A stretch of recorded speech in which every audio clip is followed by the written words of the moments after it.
All right, habits. So I guess to refresh your mind on habits, you've mentioned some of them, right? Reading nonfiction, working 7 days a week if possible, your supplements and exercising. So that would be like some of your habits that you have in your life. So what we're gonna do, I guess, is walk through what it looks like, what a typical day, week look like. How do you implement those habits, and then maybe you can break down the psychology behind why you're able to do this, basically.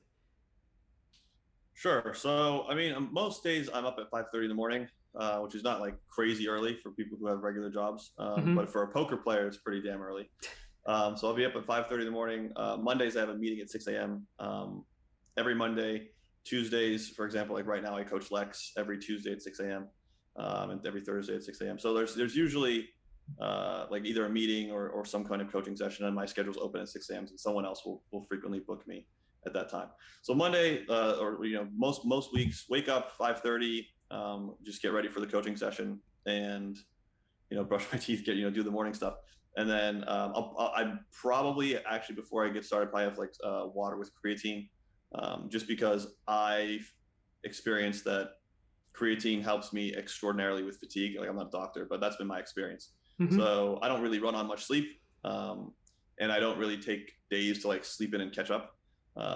And I feel a dip between like 1 and 4 p.m. in the afternoon normally. Mm-hmm. But when I take creatine, I don't experience that dip. I don't know Mm. why, but I mean, when I've Googled it, like I've read a lot about how it helps with fatigue. But because of that, I always take. It's like some people take coffee in the morning. Yeah. Coffee doesn't work the same way for me, just because like it burns out and I need more, and I don't like that behavior. Mm-hmm. Where creatine for me is like much more sustainable.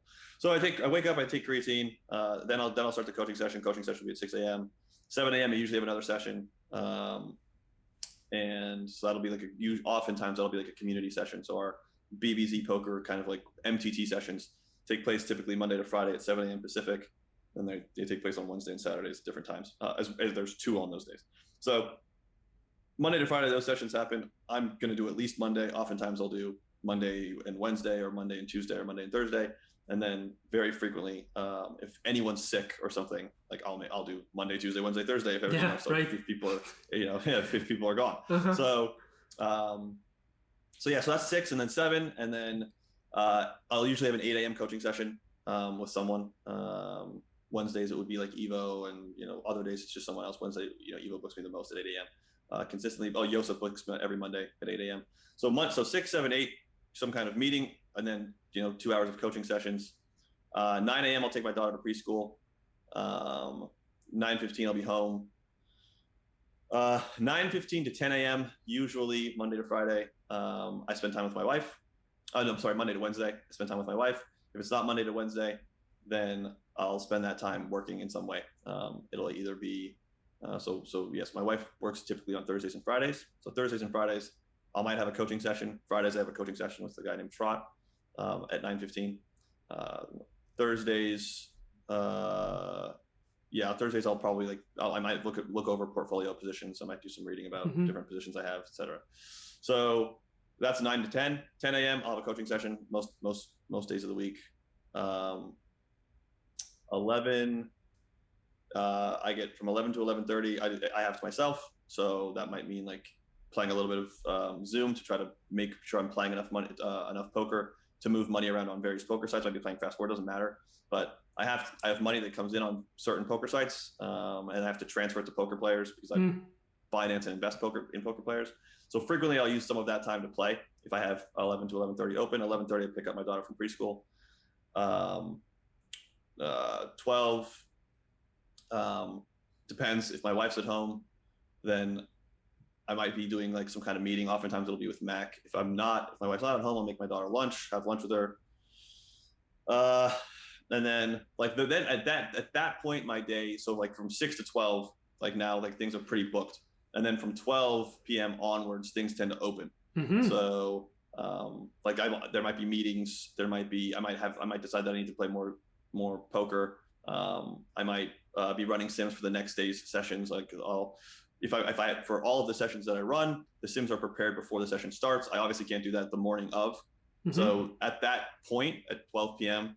to like the evening time, we start thinking about like, okay, sims take, some sims might take like a simple Mm-hmm. three-way sim, or blind versus blind sim might take like an hour to run or something. So we start looking at like what the session is going to be for the next day, or who the students will be. I have a like Bonich, Vanek Ivan, a high level player that works with me, that I've staked and who's coached for me in the past, but who I stake now. I've staked for a long time, and I'll do private work on his database on my own, and try to feed him things that he can fix about his strategy. I do the same thing for Lex, and I've reached out to Finton and Spraggy and offered to do the same thing for them. So that'll be happening going forward. So like that's, but from 12 to the evening time, like I said, my schedule tends to be more open, and it's more about like preparing for the next day. I'll read books, but it's much less intense. It can be, it's much more, it tends to be much more open-ended. 4:30, I'll take my daughter to preschool. A lot of the time during the week, maybe like 6 p.m. or like 5:30 or something, I might have another coaching session with a streamer or something, like, because they're on slightly different schedules oftentimes. Mm-hmm. Adam 22 No Jumper is someone that I coach very frequently in the evenings. He doesn't really do any other time because he's working during the day.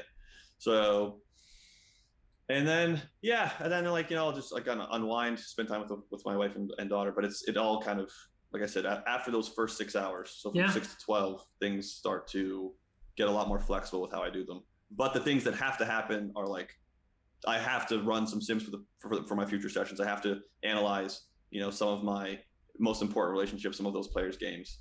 I have to, I like do a little bit of work on my own game, and then I like portfolio management and things like that, for my positions, or like, investigating new positions on the investment side to put on.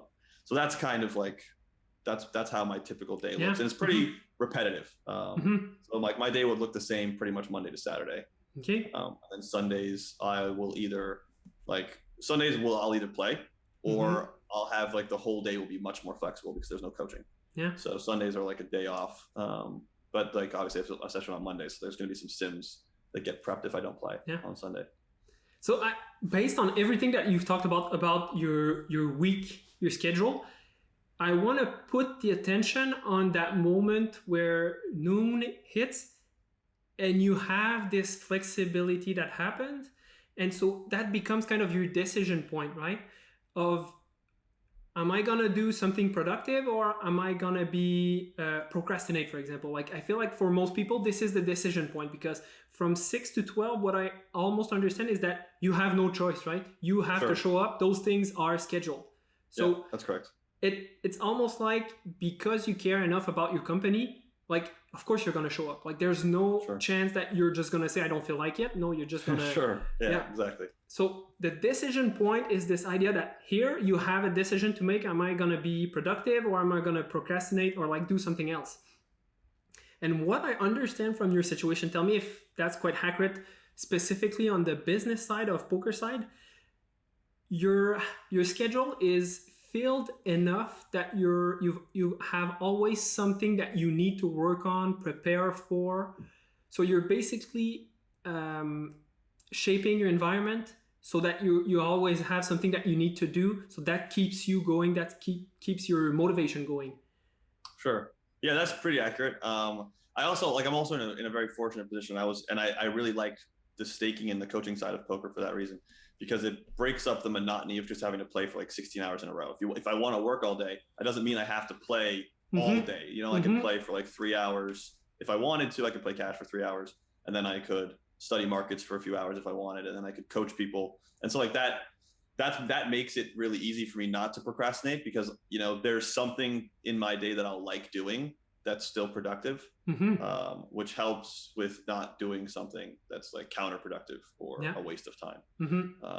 But yeah, like I think I would agree with what you're saying though, that So that's the business side, almost a no choice based on how you set up your environment. That basically something I want people to understand is that you can create an environment where you're almost forced to keep grinding, and it feels like that's what you kind of created for yourself, this grind, build, create. And so that's one thing. But then how do you fit reading nonfiction, your exercising in there, working 7 days, you kind of talked about it, but so maybe we can focus on either reading nonfiction or exercising. How do you fit that in that decision point where your afternoon's open? No one's forcing you to train. No one's forcing you to read, educate yourself. Yeah. Go ahead. No, I was going to say okay. Yeah, jump right in. Yeah. So the exercise part is, especially doing what I do. And I'm trying to use the language use slightly different language, because I used to use the language like I have to, like I'm forced to, or like I can't not do this. And I try to do like I get to do this. Like I'm trying to reframe the way I think about things more based on some of the books that I've read around managing your mental states like depression and things like that.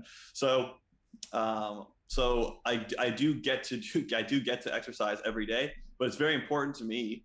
And the reason that I do these things is because they're very important to me. Like the success of BBZ is very important to me, which is why I do those things. It's not because I have to, right? So like but like I have to really. I used to just think I have to. Like that was the way that I, throughout my entire career until this year. That was the way that I thought about it. I just have to do those things. And the same thing is true about exercise. So when it comes to exercise, exercising is something that like I don't have. Let me rephrase this. I don't have an active job. I sit down for a living. I analyze. I run sims. I talk to people. I sit. So I view like if I go for a run, I just view it as like catching up on being a normal human, like where like a normal human is like an animal that's like out there getting food and stuff. Like that's what I'm supposed to be doing. And instead, I'm just sitting like all day. So for me, it's like I owe something. And I actually heard Joe Rogan refer to it in the exact same way, where he feels like he has a debt to pay. Interesting. And he owes like some number of like yoga sessions, or he owes some number of like hours in the gym training. And I feel the exact same way. And I saw that after the fact. So like I had the same model but for me it was different, where it's like I have to catch up on being a normal human because I spend so much time sitting down. Interesting. So I might go for a run, and and it's not like some crazy run. Like I'm not like some marathon runner. Like for me, a run is like 10 minutes, 10, 15 minutes. Heart rate obviously gets up in that kind of a period of time. You start to sweat in that period of time, but it's not like I'm running for an hour, like it's just catching up. Like I'm just turning into a normal human. I went for a run. I got in some steps, put in some work. And then lifting weights, same thing, like I'm not like picking up my food, like someone delivers it to my door now. Even like I don't even go to the grocery store anymore. Like that's the truth. My life, like I just walked out before this meeting, and it was like 20 bags at the door. My wife was dealing with it. So, like it's I have to put some resistance. Like there has to be some resistance on my arms. There has to be some resistance on my shoulders. Like I have to pick up some heavy stuff and move it around to just catch up and be a normal human. So, like I'm not going to work out necessarily for like 2 hours, although like it could happen. Like sometimes I'm just feeling it. Like I like listening to music, I get in the zone, and it like lasts a long time. But most of the time, it's like a 20-minute workout, or it's like a 10-minute workout. Sometimes I'll do, if it's the end of the day, because I don't schedule it, right? Like I know that I think I've read somewhere that Bill Gates he schedules every single available minute of his day. Yeah. Not for me. Like not that I don't like the scheduled part, I do, but I also like the open-ended part. Like I also like the freedom. So I like the scheduled, like the discipline, like let's roll, let's go. But I also like okay, that part's done. Now I'm an animal or whatever. I'm a human. I can do anything I want. And like I have total freedom to go anywhere. Where the schedule means like this is where you're going. Yep. And you might have decided that yesterday, but like that's not me today. Like me yesterday and me today are two different people. So I like that freedom. So I might, if it's the end of the day and I figure out that like, I never got that time in for that workout, I'll very frequently do a 5-minute workout, which I did yesterday. And so for me, a 5-minute workout is I'll get out a stopwatch, 5 minutes, and it'll be the goal will be to do 50 pull-ups and 100 push-ups within that 5-minute window. So within that, so by pushing that in, so that some people for that, I'm sure that's really easy. But for me, that's not super easy. And I'll finish the 50 pull-ups and the 100 push-ups after the 5-minute window. But I'm doing the best I can to get them done within the 5-minute window. Yeah. And that means that like I get a little bit of cardio because my heart rate gets elevated within that. By the time I'm done, my heart rate's definitely elevated. I have a Fitbit. If I know my heart rate's elevated after the 5 minutes. And then like I'm also putting some tension on some of my muscles. So that will be like, if all else fails, then I have like this 5 minute, like last minute, like, oh, I almost didn't exercise today. Mm-hmm. Let me do this 5 minutes real quick, and make sure I get this in before I go to sleep. So yesterday's, perfect example. It was like I go to bed typically at around like 10:30. So I get up at 5:30, sleep for like maybe 7 hours, 10:30 to 11, typically maybe 6.5 to 7 hours of sleep typically. So, and then if something happens, I'll just less sleep. Yesterday I probably started working out at 10:15. So, it was just like, it's the end of the day. And I was like, shit, didn't do anything. So 5 minutes, bang it out. Told the wife like, yeah. She's like, I was going to make tea before bed, decaffeinated tea, because with caffeine we don't sleep as well. And I was like, yeah, make the tea. She's like, are you going to work out? I'm like, yeah, I'll be 5 minutes. Like, make the tea. I'll make the tea. I'll drink it 2 minutes later. It's all good. So yeah, so that's the working out part. And then the reading books part. Before you go to the reading, like, I feel like maybe it doesn't show, but like there's a lot to unpack in there, just in terms of understanding how you got there. And even before we understand how you function now, I'm curious if it was always that easy for you to train, or when you started, was it more difficult, or is that something that you always kind of valued, your kind of physical health? Was it something natural, or you had to actually frame it, create the identity of like being well, I feel like it'd be more interesting for people if I said that that it wasn't, but it was. Like so I grew up playing sports. So when I was a kid, I played soccer until I got to high school. When I got to high school, I also actually when I got to junior high, I started running track and cross country, playing soccer, and I was just doing track and cross country to help with the soccer, so that I would be running a lot in the off season. And then high school, soccer, track, cross country, wrestling, and so I was always really active. And then I got out of high school and I just kind of carried the fact that I was really active with me. So like I was always I would just always keep some kind of exercise regimen going as an extension of, I think, like what I did in high school. Yeah, even though you're not the perfect example of starting from the bottom, starting from scratch, here what's interesting is understanding the value of your identity that you've built over time. You have the identity of an athlete or someone who stays in shape or keeps himself in shape. So the strength of your identity actually allows you to come back or remind yourself in that moment at 10:15 p.m., I didn't work out. This is who I am. I need to fit this in. And so you have, like you said, your kind of last resort situation where you give yourself a challenge for 5 minutes. And so I really like how it says a lot about when you manage to create this identity over time, it takes over your decision making almost to a point. So like thinking about the person that you are.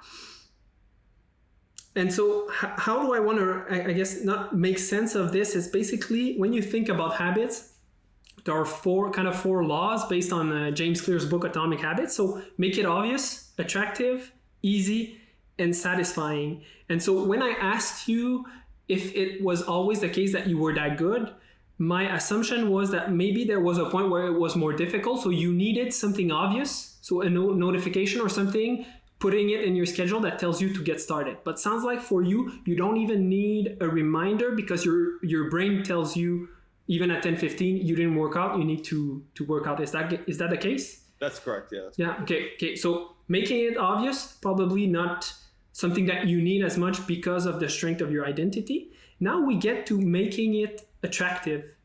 So wanting to exercise. Yeah. And so sounds like you've developed or created certain ways to make it more attractive when you said, I'm framing it in the idea that I'm trying to catch up as a normal human being. So that's one way to make it attractive. You're creating yourself a challenge for 5 minutes that you're going to do this amount of pull-ups and push-ups. That makes it attractive because I assume you're a competitive person. You like to challenge yourself. So make it attractive. You create a challenge for yourself. Then you said, just get a small training in. So that's making it easy. Start small. Break it down. In the book, they say downscale it to 2 minutes. For you, the breaking point is probably 5 minutes, like you said, for training. So if you're trying to start reading or training, break it down or start small. Start with that 2-minute or 5-minute training. Maybe you'll end up doing it for 7, 10, 15 minutes, like you said. Like sometimes you just get into it. What I'm curious to learn more about is how you make it satisfying. So once you're done with your training, your running, is there a way for you to kind of reward yourself, or is it?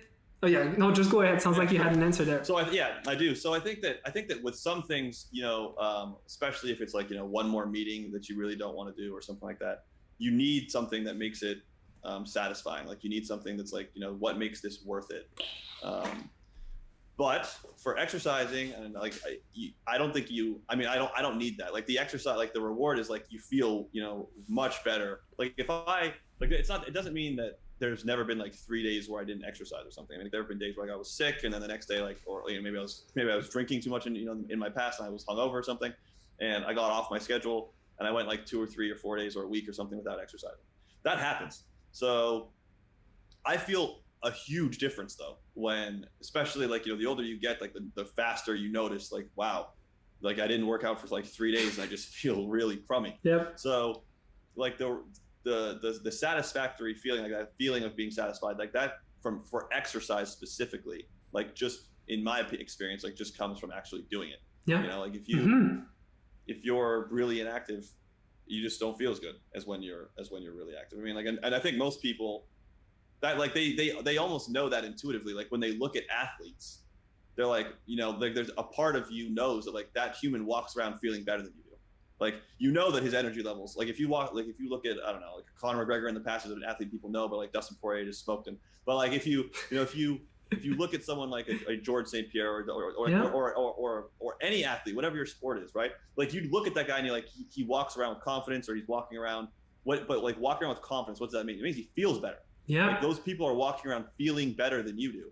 And like not that it's it's a jealousy thing, but like there's just this like understanding when you look at someone with like a really impressive physique, like they're walking around feeling good. And they might not be if they overtrain or whatever, like, but like that's like when you look at them, you feel that way. And I think that a part of your sense that that's the case comes from the fact that that when you exercise, you just feel better. Yeah.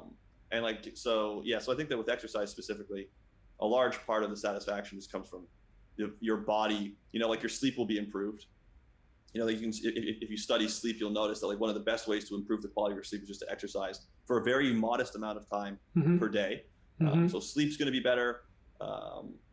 Your cardiovascular system is going to work better. It's going to function better. You're going to be less achy, like as you get older. So to be strong, like it's just like you just feel better. So it's just like that's what happens. So like you don't have to, you don't have to like hack the satisfying part. It's just like it's a natural byproduct of exercise itself. Yeah, that's quite interesting because, like you said, it's a natural byproduct, something that we might not get from trying to read a book, right, or trying to do another exercise. But just to close this topic of exercise, what you've mentioned, and I had written some of the notes now that you spoke about it. Your satisfaction from training comes from your heart rate getting elevated. Like that's a signal for you that you've challenged yourself. You actually put in the effort. You actually feel better. I'm pretty sure it's probably dopamine or serotonin kicking in at some point. So there's a neurochemistry that's going on in your brain that actually makes you feel good. So specific to exercise, it sounds like you've mastered this habit loop of getting started and making sure you come back to it because you find some satisfaction. So I really like how you frame exercise. Now let's look at reading. Like how does it differentiate from exercise? Was it always something that you did as you grew up, or reading, or like, how did that start? So reading is definitely the more zero to heroes, like starting from scratch. Nice. Exercise was easy for me. Reading was not as easy. So first of all, I did read a lot when I was a young kid. So like until grade 3 or 4 or something like that, I would read quite a bit. And then, somewhere along the way, video games happened. And like, playing with my friends and going out and playing basketball, like all of those things, like, we had a Nintendo when I was a kid. And so those things started to really kick reading's ass, right? So reading got laid out and dropped.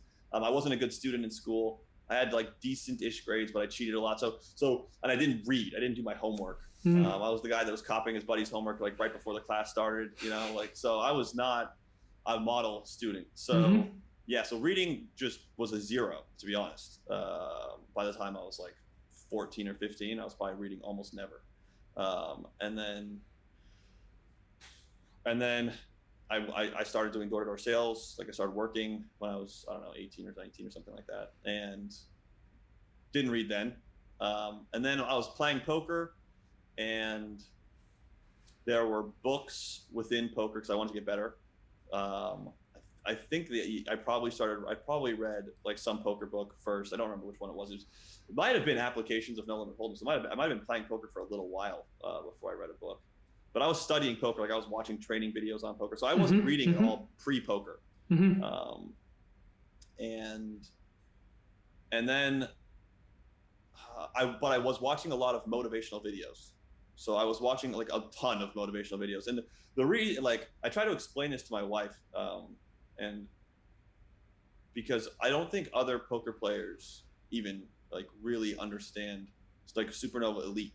So that was a VIP program that I was a part of, and that program was, so like the guys that were like that program, I don't remember how many unique Supernova Elites there were. I think they're like less than 600 though, for sure. Maybe less than 700 for sure if I want to bet on it.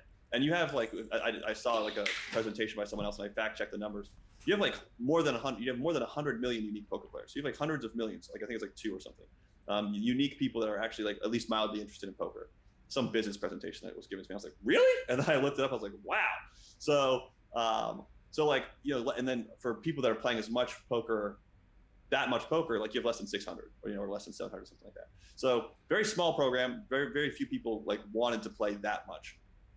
And that meant playing 7 days a week, like whether you lost the day before, like for me, it meant playing like basically 7 days a week to accomplish the goal of filling that, of completing that program. So for people to understand, what it meant essentially was that I would pay a poker site, in this case PokerStars, $180,000 within a calendar year, within from January 1st to December 31st, you would pay them $180,000, and you would pay them rake. Yes, through rake. Yes, okay. You would pay them through rake. So just by playing games, they would collect the money. By the end of the year, it would add up to about $180,000. The fee that they charge, just the fee, not the buy-in. Buy-in, that would be easy if it was the buy-in. Right. Just the fee that goes to the site that they keep. So if it's a $109 tournament, it's the $9 that they keep.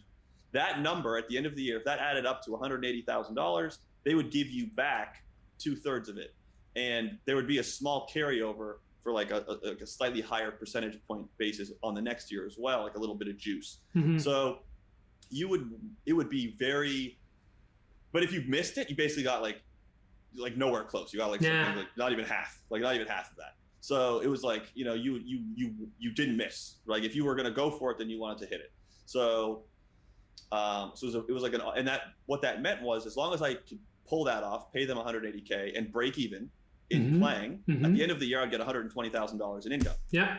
So that was a 6-figure job as a poker player. Like all I have to do is break even and play a lot of a game that I like anyways. So let's go. I always beat the games, so I was always winning. So that was my job, but it meant playing like so much poker, and like the guys that did that program, Connor Beresford won, Connor B won, Parker Tonka, Ben CB, like all of us, like there, like there's a lot of people that went through that program that have, Big Steeler, Birdie, one of my coaches, the cash game coach that we have, like just so many people that program. So I was watching motivational content because it took a lot out of me. I mean, like, to do this like 7 days a week, sometimes I would tell my wife, like, I'm running behind schedule. I can't see you for like she was my girlfriend at the time. Wife wouldn't put up with it. I can't see you for like 2 weeks. Or I can see you in this 2 weeks, but I can only see you for 1 day. Because like, I just have to work. I have to play. And so I was watching tons of motivational content, which inevitably meant that I stumbled upon Tony Robbins. Yeah. And then Tony Robbins talked a lot about reading books. And I bought Tony Robbins' book, Awaken the Giant Within, I believe. And within that book, he talks more about reading a lot and like how reading a lot would make you more successful. And then as a result of that, I ended up at least like kind of starting to pursue reading. So at this point, you're still kind of skeptic, Like I feel like the analogy of today would be everyone's doing meditation. Maybe I should be doing it because it's valuable, but still not quite sure if it's for me. So it sounds like you're in that spot where sounds like this guy saying reading is important. It sounds like it's important, but you're getting there basically. So I guess keep going. Yeah, so that's the truth. I mean, like I didn't know if I was gonna, read a lot, or like if I was just gonna read like one. At that point in time, I didn't know if I was gonna, even if I was gonna finish his book, let alone.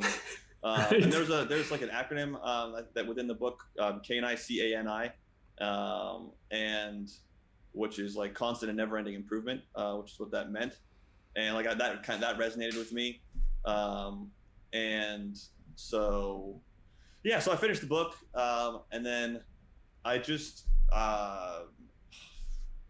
like use reading to like solve problems for me. So I would need to do something. I don't know how this evolution happened though. Like I'm obviously missing a step, but like along the way, I started using reading as a tool to solve problems where, like I like as my poker career and actually, no, yeah. So no, we can go back. So then the question becomes like what to read. And I was building this staking business. And so no one was doing that. Like there were other poker players doing it, but there were no like Fortune 500. There are no, like, I'm not big enough either. There are no like Fortune 500 companies staking businesses that you can just like copy the template. So I was trying to think about businesses that had a lot in common with staking. And like, obviously with staking, like fundamentally you're investing in poker players. So the root of that kind of sentence is investing. So I started studying investing and like business, to help me like improve, like you go back to the book, like constant never ending improvement, to help me improve upon the business that I was trying to build. So it was about more than just my poker career. It was about like, okay, the staking business, like I don't know how to do this. And yeah, so that was what led me to start reading. And those are the types of books that I started reading and why. And then, yeah, and then from that, I kind of was successful, and I used reading as a tool for solving problems. So I would recognize like I don't know much about something, I need to know more about something. Let me go read about it, because I learned a lot about business. I learned a lot about investing by reading books. So when it came to like nutrition or stress management, I would basically apply the same discipline because I had found it to be successful with business. Would you say that your trigger point to start reading a book, for example, is actually figuring out that you have a problem to solve? So do they kind of come together in terms of there's a problem I'm trying to solve, the answer is probably there, I'm going to read about it? Usually like for me, curiosity comes like it's curiosity, but for me, the curiosity will like fade. Right? Like if it's just curiosity and it doesn't matter to me, it doesn't mean much to me, it's much more difficult for me to read the book. Okay. So it's difficult for me to read a book about something I don't care about. So it might be a nonfiction book, but if it's about like, I don't know, raising chickens, like I'm probably not going to finish it because like I don't raise chickens. So, but when it's about, obviously, like I said, business was really easy. Investments, like I was drawing parallels between investing and running my staking business. And then like as my business was successful and I just had surplus capital, because I could, with poker, you can't really, like if you want to stake someone and lose money, like if you really want to stake someone, you can do it, but then you're going to lose money. So the thing about staking is like you have to stake people, but you don't want to. Like it's kind of weird, but it's like you can't force it. Like it has to come. You just have to be like, okay, this spot sucks. Like this like investing money here is probably going to lose this money. We're probably going to lose. Pass. And then like, you do 65 apps, or whatever, and then the right spot who's in your sweet spot comes along. And it's like the right ABI. This person's got the right attitude. Like you're almost wondering why they're not successful or not staked yet, right? Almost. Like why does this opportunity exist? Almost. And like, then you're making sure that it exists, not because he's going to steal your money. So, sometimes that happens. So, so that's for sure. It's like a waiting thing for like the right pitch. And like no one's going to call strikes, right? So like if you just sit there, and this is this baseball analogy, it actually comes straight from Warren Buffett with investing. And with staking, it's the same thing. Like in baseball, you only have 3 strikes, then you're out. But like I can literally sit there and wait for pitch after pitch after pitch after pitch, and just say no, no, no, no, no, no, no. And then when the right one comes along, like just, let's go, and put as much weight behind that pick as I can. Whether that's resources like coaching the players or however like I can invest and help them to succeed. So I'm able to be patient, but again, those parallels come from studying investors like Warren Buffett and studying investing in general. And then, so that then made having surplus capital, which, the staking business and my poker career were byproducts of being successful at those 2 things. Then I knew what to do with the money because I was studying investing already. And so like I started allocating, I started building my career, if you want to call it a career, as like, as someone who invests in various securities to try and generate returns for himself. So, and I've been very successful at that. And which also has helped tremendously with my career and longevity and the success of everything, just because there's more capital. Like if you like basically like the staking business and all that produces X, and then Y, I have like this surplus, which would just be like a trapped resource. It would be idle. But instead, every single resource that BBZ has since its inception has been deployed to BBZ's advantage. Yeah. And as a result of that, it's a much larger enterprise, and we have the ability, to get things to scale much more rapidly, because I have the capital behind me to do it. So we can, Yeah. And this all started by this one book, right? Yes. The seed of all of it was, and I'm not a huge Tony Robbins like fan, at all. To be honest with you, like he's very promotional. Even his books are promotional, but that doesn't make what happened less true. I'm not trying to be like, I'm not like some Tony Robbins, on a bandwagon, like trying to be like, go read Tony. Like I don't give a shit. You can read whatever you want. But it is true that book, Awaken the Giant Within, was like a trigger for, both Kay and I, like that idea of like constant, never-ending improvement, which is like, for better or worse, like I said, I don't want to be necessarily too closely identified with Tony Robbins, but that book is, or that idea, constant, never-ending improvement, like really is like a foundation of how I live my life. Like I always want to try to get better at something and just like keep inching away with small improvements, and at the same time, it also kind of pushed me in the direction of reading. So that book, for sure, I've read books that I like more, but that book probably had the biggest impact on my life of any book that I've ever read. Exactly. And it's funny, you're talking about Tony Robbins with some reserve there, and I'm laughing because like my trigger point was a podcast with Tony Robbins and my favorite one, Tom Billier. Like I always talk to you about this impact theory guy, but so that was my moment for me, like more like 7 or 8 years ago now. But like I feel like Tony Robbins been going in a different direction now, so I no longer follow him as much. But at that time, it felt like the exact and appropriate thing to listen to or to watch. And so this is what kind of created or led to my own journey as well. So I find it interesting that it started from He's had an impact on a lot of people. Yeah. A positive impact on a lot of people. Can't deny that. Yeah. Yeah, Okay. Exactly. So back to reading, what I found quite interesting about your habit around reading, I would have expected you, honestly, to be more of you have this image of a rational guy, right? Sure. And so what's interesting about these yeah, but okay, so my impression of you or what's presented, but okay, so let me get to the point so that it makes sense. Yeah, sure. Making it obvious, making it easy are rational approach to creating habits. So making it obvious, you leave your book next to your desk, you're going to be reminded to read. You set a reminder on your cell phone that reminds you to do something. That's rational. Sure.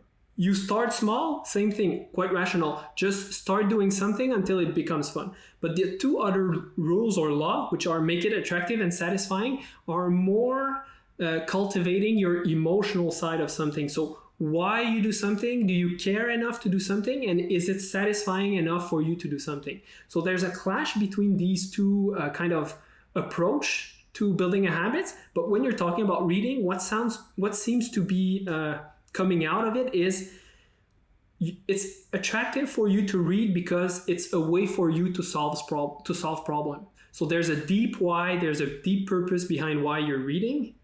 Yep. And there's a deep reason why you're coming back to reading. It's because it's been proven to be successful for you. So it's satisfying for you to read because you know that it's going to improve your poker game, or it's going to improve your business or yourself. Mm-hmm. So what seems to be strong about reading for you are those two things, making it attractive enough and then making it satisfying enough. So that for you is enough to get you to read. Yeah, I would definitely agree with that. As far as making it easy, or like where the example you used was like, you know, where it's very visible and you can see the book all the time. Yeah. I didn't own much, so you know, like when I came to Canada, so like if I had, you know, bought a book, or if I had books, like I really, like, you know, when my wife likes to joke, I didn't have a bed, I slept on the floor. And it's not like some like Spartan thing about like being like, it's just like that. I just didn't really value a bed. So it took me like a year and a half. I was making, you know, 6 figures playing poker. I didn't have a bed. Well, so, you didn't have a mat, or you like? I had a mat. Okay. I had a mat. I had like a foam mat. I had a foam mat that I would sleep on with a sheet and a pillow. But it took me like almost 2 weeks to get that. So I was just sleeping on the floor. I got a carpet floor, but I was just sleeping on the floor on a pillow. Mm-hmm. And then I got a mat, and then it took me like a year and a half or something to get a bed. Year and a half to get a bed. And it was because I think actually what ended up happening is Nick Frenza, which is, you know, he's someone who in the initial days of BBZ lived with me. So he's a big part of like the initial history of the organization and the team. Nick got a bed, and I had a girlfriend, and Nick didn't have, like, my wife. I had a girlfriend, same woman. And so he got a bed, and I still didn't have a bed. And so it was like, at that point I had to get a bed. So I didn't even get, like, right. So there was no couch. So when I had a book, that was like a big deal that I actually had something like a book.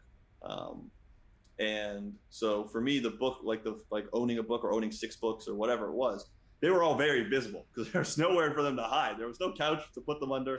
There was no bed to put them under. There was no sock drawer. There was no, you know, like the clothes were in the closet. They were hung. I slept on the floor. So like, you know, some people might be like, wow, this dude's freaking insane. But it's just like the thing is, like, the returns on the money I had, and this is like, you know, say whatever you want about the way that I think, but when I didn't have much, it's different now. The returns on my money were enormous, right? So like, you know, I started with $7 playing poker, and like, you know, you look at what the returns, like that $7 has snowballed into what everything is now. So, you know, you can imagine, like, it's, you know, it's been a decade. I've been playing poker for like 12 years or something.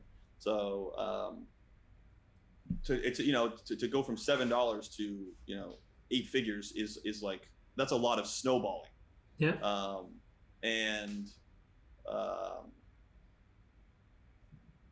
Taking out the money to buy a bed was just like horrific, you know. Like taking out the money to buy a couch or a television was just terrifying. Like, I mean, it was just like, that's going to be the most expensive couch you ever buy, because like, it's not the $1,600 that the couch costs. You know, it's the fact that that's going to prevent me from playing, $40 tournaments, yeah, $50 yeah, tournaments, yeah, or whatever the case may be. So that was why. It was like that EV or like opportunity cost type of perspective, you know, taken to the extreme. Because as a poker player, like, I made a living with money. Like, money was the resource, like the raw material, the fuel for generating more money. And so like, misdirecting some of that capital towards like what I would consider like a non-productive use, like a couch, was like not acceptable at the time. Obviously now I don't have a need for the capital from like a retirement perspective, or from like an advancing my poker career perspective.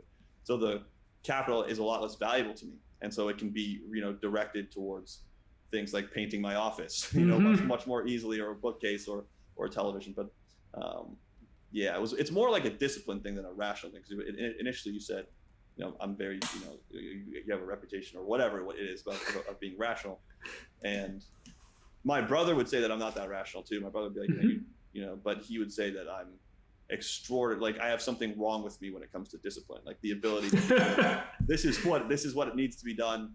And it's like, you know, it involves like not sleeping, or sleeping for like 4 hours a night for like 3 weeks or a year.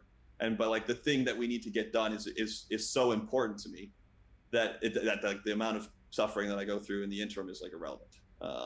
So that's more of a discipline thing.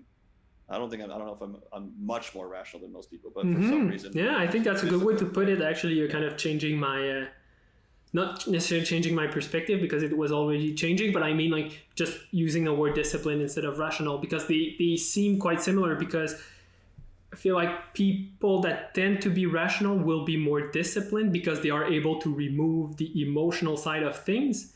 And so I like how you framed it into being disciplined. And I feel like discipline comes back to this first idea that we talked about your discipline in a way comes from how you've created or shaped your environment. So your schedule, your routine, everything. So you're just not disciplined just like that, right? So you have a deep purpose and you're setting your environment accordingly. So you're making it like visible, like the way you're scheduling your things. You can't miss anything. That they just happen to be there. Yeah. Yeah. Yeah. 100% agree with all that. Nice. And a place to wrap up, I felt like some of the principles that I actually wrote or created for the mental game bundle were around building habits. So I just wanted to remind people of making it obvious. So could be just creating an intention for your day, for your session. So that's one way to make it more visible that you're going to do something, putting it in your schedule. Make it attractive. So something that we spoke a lot about was transforming I have to's into I get to's. So it's much more attractive. It's an opportunity to achieve something. You might want to create a challenge for yourself, just like Jordan did for his exercise side. Making it easy. So downscaling your habits to 2 minutes or less, or 5 minutes, depending on your level of challenge.